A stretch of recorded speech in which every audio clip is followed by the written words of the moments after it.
Hey Psych2Goers, welcome back to our channel. It's your outpour of love and support that drives this channel's mission to spread awareness about mental health and psychology. You help us make psychology and mental health more accessible to everyone, so thanks for that. Now, let's begin the video. Do you sense your mental health is declining? Are you not feeling as cheery or motivated as you once were? Well, guess what? You've come to the right place. We at Psych2Go are about to give you 4 valuable tips to help you improve your mental health to be the best it can be. We're in this together. Number 1, make yourself a priority. Are you often too busy or too tired to relax and do something you actually enjoy? You may be studying or working too hard, or perhaps you don't stop and take notice of what your body needs. Have you had a calm moment to simply breathe and wind down? Did you eat too little today? Did you get enough water? You didn't, did you? You sneaky little Psych2Goer. You may not care about yourself enough to get a good 8 glasses a day, but we here at Psych2Go, we care about you. Neglecting self-care is detrimental to our mental health. Research has shown that what we eat affects not only our mood, but how we think as well. And if you don't eat enough, odds are you aren't gonna feel great. Exercise and enough sleep are also vital to our health. So if you're watching this late at night on your phone, hear these tips and then call it a night. Your mental health will thank you tomorrow, I promise. Number 2, create positive thoughts. Are you aware of your thoughts? You may say, of course I know what I'm thinking, but less often do we actually stop to consider what it is we're thinking, what we're saying to ourselves, and if it's something we'd say to others. Think about it. Are your thoughts more often positive or negative? According to a new 2020 study from psychologists at Queen's University, published in the journal Nature Communications, the average human has around 6,200 thoughts per day. In another study published in the National Science Foundation, it was found that of the thousands of thoughts each individual has per day, 80% were negative, and 95% were the exact same repetitive thoughts as the previous day. So we repeat a lot of negative thoughts. But this next study will really put things into perspective for you. In another study from Cornell University, scientists found that 85% of what we worry about never happens. Not only that, 79% of the subjects found that either they could handle the difficulty better than they thought, or that the difficulty taught them a lesson they felt was worth it. So this is my advice to you. Stop, breathe, and think about what you're thinking about. Is it positive? Is it healthy? More importantly, is it something you would say to a friend who is worried too and looking for comfort? It's always best to treat ourselves like our best friend. Be there to comfort yourself with positive thoughts. And when in doubt with a worry, try to ask yourself, is this worry productive? Am I making this more difficult than it has to be? Number 3, say what you feel. Guess what?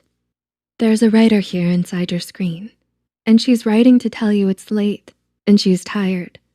But she's feeling better now, and she wanted me to let you know. She's keying you into a little psychology secret. Expressing how you feel makes you feel better. A brain imaging study by psychologists at UCLA revealed that verbalizing our feelings makes our sadness, anger, and pain less intense. When we see a photograph of a fearful or angry face, we have increased activity in a region of our brain called the amygdala. This serves as a warning of danger in our brain. In the study, researchers used functional magnetic resonance imaging to study subjects' brain activity. Researchers had 30 subjects view photos of individuals making different emotional expressions. Below each photo were the words angry or fearful.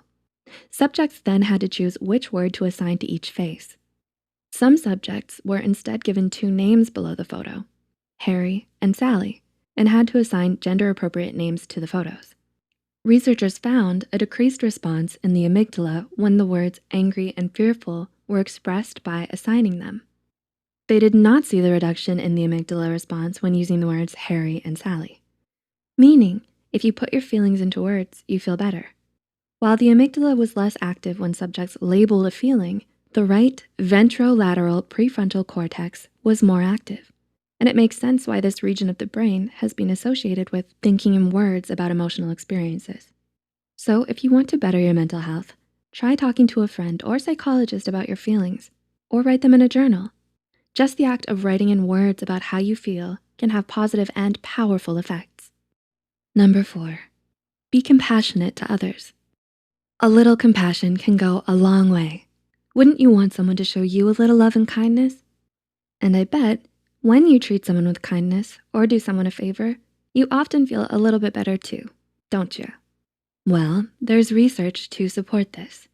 According to research from psychologists Ed Diener and Martin Seligman, altruism can lead to improved mental and physical health, as well as speed up recovery from disease. And brain imaging research from Naomi Eisenberger at UCLA has found that providing support for others may have unique positive effects on key brain areas involved in stress and reward responses. So if research shows that a little compassion and support can predict decreased stress response in the brain and improve mental health, what are you waiting for? Odds are you've been considering helping out others in some way. Now's your chance. Reach out to a family member or old friend who could use some support. Donate to a charity or volunteer with an organization you care about. I'm sure they'd love the support as much as you. After all, what a better way to lift yourself up than to lift someone else's spirits up in the process. So, will you use these tips?